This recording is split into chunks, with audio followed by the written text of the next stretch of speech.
Oh, hello. In case you haven't noticed yet, the Mindful SMP server is now officially partnered with MC Pro Hosting.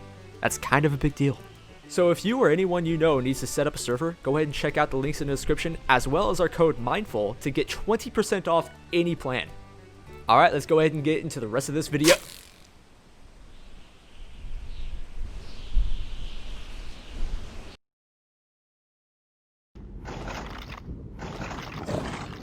Hello, ladies and gentlemen, and welcome your faces back to another episode of the Mindful SMP server. My name is Ethiqs, and my phone is not on silent.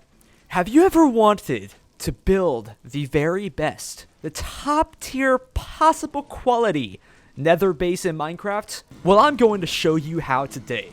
So in the previous episode, we started and created these two blaze spawners right here. These cages around the spawners, and I just recently, off camera, because I'm a great YouTuber, created these tracks here that basically the lava funnels the blazes down into the middle, and then that will push them all the way over here and collect them up in the middle. Simple as that. The way I have this set up is I have two slime blocks pushing them into one half of this and then one more pushing them this way. It's the best automated way I could think of doing it. If there's a better way I'm unaware of, maybe let me know in the comments below. But it seems to do the trick. There's only the occasional stubborn ones in here like this where they just don't move anywhere, but that's fine. So to simply show you this redstone we've got going on here, it's a very generic redstone timer with 4 repeaters, and we have that hooked up to a monostable circuit. It goes both ways going out here, so we have another repeater on 2 ticks here to extend the signal, and then that links up right over here to this other piston where we have a 4-tick delay on this piston. Now it's important to note that right here where I have these 2 furnaces by the piston, they were getting stuck. The timing was getting messed up, and I just had to replace one piston here. This piston connects both of the slime blocks that are on the other side of here. That seems to have fixed the problem. Since I changed it from 2 pistons and just had it 1 for the two slime blocks, I haven't had any issues where they collided. And it's the same going on the opposite end over here. I have yet to work on our bottom half here for the blaze farm. This is kind of just a killing chamber that I have temporarily set up. It seems to do the trick, but you know, we can automate this and make it much better. So in the rest of this episode, basically, I intend to show you how I'm working on our wither skeleton farm. To start with, I had to get a piglin into position, and that took at least an hour of my time to get 2 of these guys. They were extraordinarily stubborn, and I tried multiple times. Okay, focus on me. As I said, on me. On me. Look. See, I'm right here. Nope. Look at me. Ugh. Please, for the love of God, just don't be stupid and die. Okay? That's all I need. That's all I need. Nope, not from you.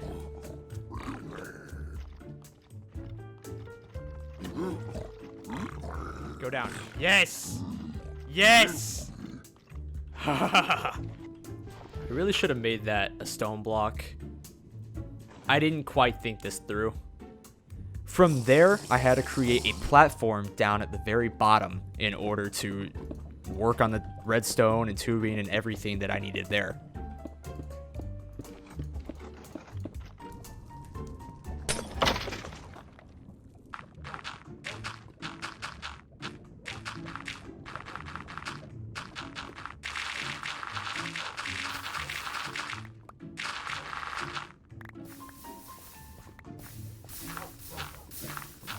After that, I created a second platform on top of the original platform where the wither skeletons will spawn on. I tried getting the second piglin into position, and this one tried to be very stubborn and hide on me.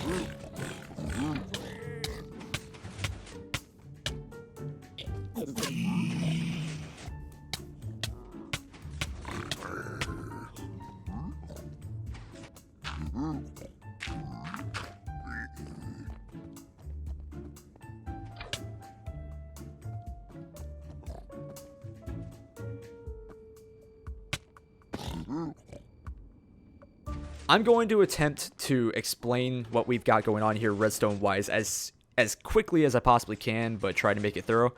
This is another simple repeater clock that I have hooked up to a switch that will turn on and turn off the system here. So if this piston pushes this redstone block over, it will ignite or turn on this redstone dust here, and then that will stop the clock. And if I turn it back off, it will start over again. This is another monostable circuit, which is just a piston down here with a 4-tick delay on this repeater. Moving on to, oh god. So as I was saying, we have a monostable circuit with 4 ticks leading on to several pistons over here, which line up the wither skeletons. These first row of pistons, we have 2 on each side that make sure they're centered before they fall down the tubes. Those are on 4-tick delays. Then we have another repeater right here going onto these 2 pistons here, which are the main pistons that will shove any wither skeletons down into this tube. We have trapdoors running all the way down to the bottom until we get down there, and I'll show you what's up with that. But these pistons do a nice job of centering out the dropped wither skeletons. Also, we have them falling on a vine so that they don't take any damage. We'll occasionally get some of those falling into our tube with our hoppers, but later on when we create an automatic sorting storage system, that won't be a problem. So moving down here to the bottom of our tubing where the wither skeletons fall to a 1-hit kill, we have trapdoors running all the way down on the far end side, and then when they get to the bottom where they're going to land, we have it on the opposite side.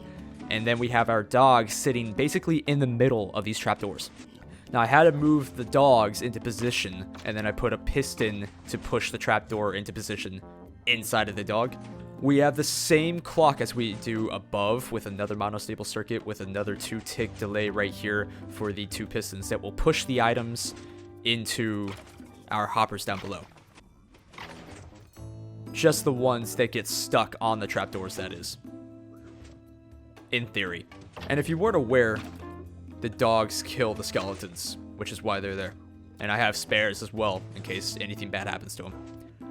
I have one of the chutes going directly down to the main area that we are going to be standing when we're AFK here. And then the other chute has a piston that will push any items and XP down to the same position. This piston here will push any XP and items that land on top of this end rod down past this tube to where we will collect it. XP is like half a block tall as far as I'm aware, so they land on top of the end rod and they slide under here, but items will get picked up by the hopper, so you don't have to worry about any items falling down below. So just XP gets through here. So now that we have the farm functioning, let me show you exactly what not to do while building one of these yourself. So if you're going to build one of these wither skeleton farms, or any farm around a fortress at all, let me tell you what. Take your time. Find the right location. A location that is primarily surrounded by a lava lake. The least amount of land around your fortress is going to save you a world. A world of pain. I cannot stress this enough. Take the time. Find the right location. Don't let it have a lot of land around it because you're just going to hate yourself like I do. So, I have taken days of my time here slabbing up every single spawnable block here with slabs and removing any spawnable areas. Now, the biggest trouble in this entire process is I am by several basalt deltas, and these are a huge pain. They spawn tons of magma cubes, and they're super spiky. There's no good way to traverse the terrain. So what I did was I set up a haste 2 beacon down below in the areas that I was working with, and then with a haste 2 beacon, I could instant mine the stone, and I would get into the most flat area of all the spikes and like chisel it down to where it was mostly flat and then slab that up. I started to get smart along the way to use lava in areas where I have a majority of the area flat. Please learn from my mistakes. I thought this was a perfect location because it had a dual blaze spawner and it had a fortress and it was mostly over a lava lake. No. you need a proper location over a lava lake. This is not enough. You see this? Not enough. You need more. But yeah, the rates are actually pretty well. I'm not even 100% done with slabbing the area up. So this could obviously be better.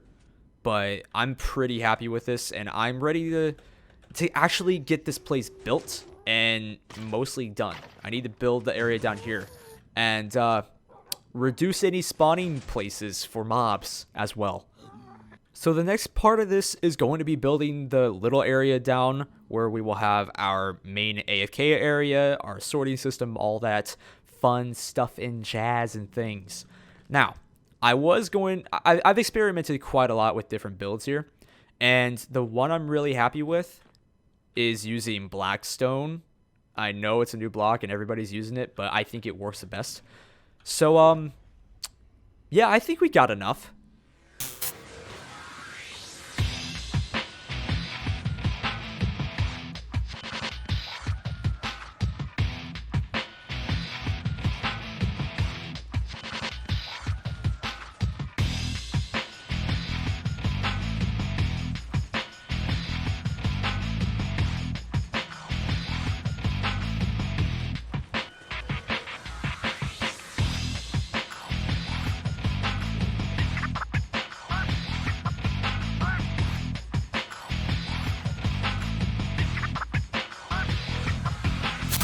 Alright, so now that we have the entire build basically done, it feels very weird to have this completed considering I've been working on this for like several days of my actual life and time.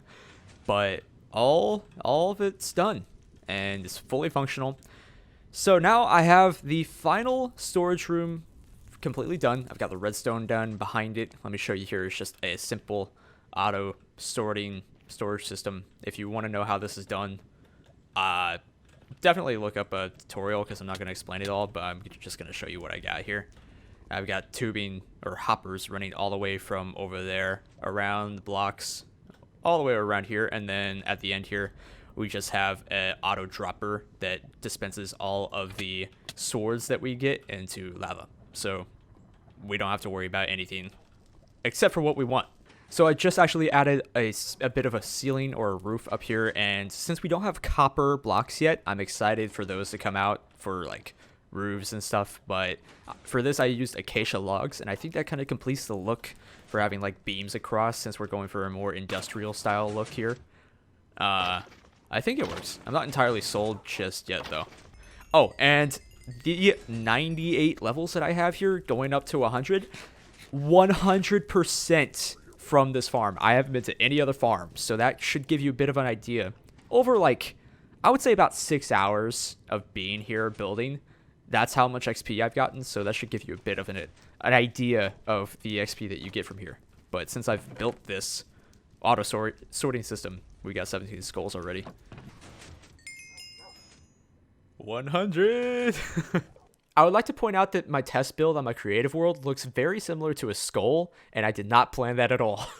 Literally just finished the redstone for everything here, so we have a lever that will turn off all of our redstone, all of our clocks over here that are going off, all the pistons and all that. You don't have to worry about that. So when you're done, you can stop that. And then I put a button down below that if we press that, let's go ahead and turn this off, so you'll see that everything stops spawning. Then when we push the button, that will turn off all of the spawning pads up here. So we have that leading up to 4 dispensers on all 4 corners that will stop pretty much all the spawning. There's a few spots on the edges that I can't quite reach with them, but for the most part, the spawning will stop. So that's what we need. And now we're done. Alright, so we are here in the western town in our gaming district, where I am building a PvP map. I was originally going to build like a Call of Duty map or something, but I went with just a simple western town. I say simple. It's a little smaller than any of the maps I would have built, but right now I'm trying to figure out a good spawning system for the players. It's going to be a 3v3 or up to a 3v3 team-based PvP game mode map. And basically the idea behind this right here is you would set your spawn, say this was in a building covered up and it looked a lot prettier than it does right now. So you set your spawn right here. When you die in the game, you'll have like 3 lives or whatever the game mode is. When you die, you'll spawn right here. And when you spawn on that block, you will trip the trip wire. You will fall down onto this pressure pad here, and then that will activate all of these dispensers right here. I might not need all of these. I just put a whole bunch there for now. And all these will dispense your armor and your tools, or not your tools, but your weapons, like your bow, a sword, an axe. Whether I might make classes, like have an archer, a swordsman, lumberjack, something like that. Not quite sure yet, but that's the idea behind this. And this is just the first prototype that I put together with Wolfo's help on stream. So here's the clips of that. Now I just noticed a little bit of a problem. Okay. Oh. I didn't think about I can just... Great idea. I'm so smart. I have such a big ego, too. Oh, no. Oh, crap. I need help. There's a gas that just went through the portal. Yeah, It's over at the shopping district. Shit. I mean, balls. I mean, it's hurting. Holy crap. Hey! Hey, GG. Okay, where's the fire? Here's a... Oh boy. You don't see that every day. Nope. Okay. Wait, so what? Can I ask what the reason for the redstone torches? Why you wanted to get rid of those specifically? Oh, because basically, if something isn't powered, right? It's easier to demonstrate. I don't have a. Do you have a lever? Yeah. Great, Jesus Christ, Lauder. Ow. Ooh, the redstone torch is flickering. Okay, so see this? See this? I can't Yep. get out. I flew into the basically, one spot I can't get out. If this is already powered, how do I send something out of it? Just invert the signal. No. Using the lever, how do I?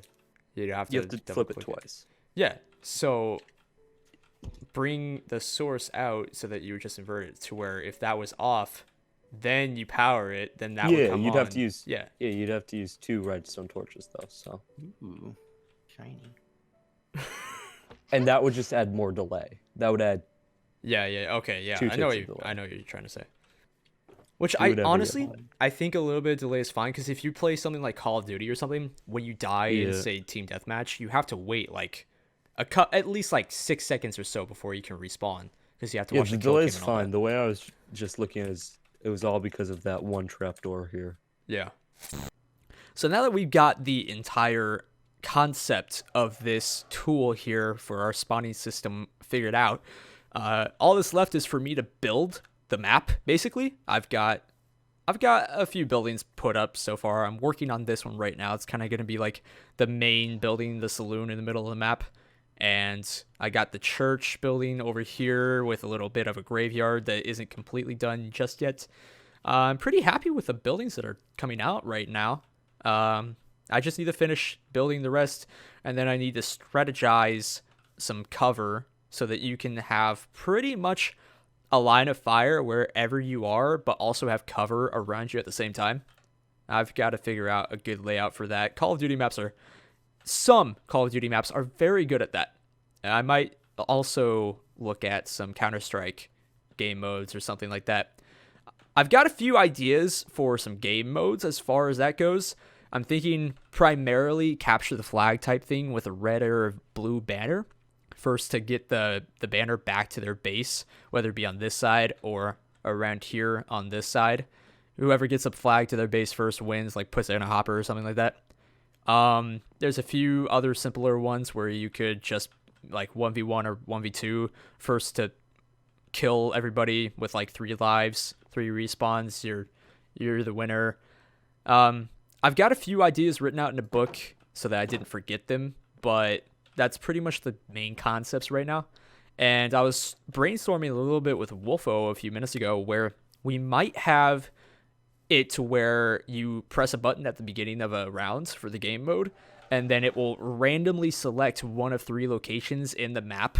Like we'll have maybe a dozen spots in the map to where a map could spawn. and it will uncover the map, basically. Or, sorry, the flag is what I meant to say. And you'll have to find that neither team will know where it is. You'll have to find it on the map in order to win the game. So I wanted to show you this, and maybe if you have any ideas for game modes, leave those recommendations down in the comments below, and I will most definitely try and add that, or do something with the idea at least, if you give me one. If there's anything that you would like to see specifically, also let me know, and I'll do my best to make it happen. But yeah, I'm going to continue working on this, and I am going to see you in the next video, where we maybe continue on this, maybe do some other things. I don't really know. I don't like to plan things out because I almost never continue with my plan. It moves around a lot because I do a lot on the server. But hopefully you had a good time. Hopefully you learned something. If you did, make sure to share this video around with your friends if you want. Maybe your grandma, I don't know, she might enjoy it. Don't forget to check out the links in the description below for all the details of this video, along with my social media links and the other folks on Mindful. Till then, I'll see you in the next one. Thanks for watching, and adios, amigos.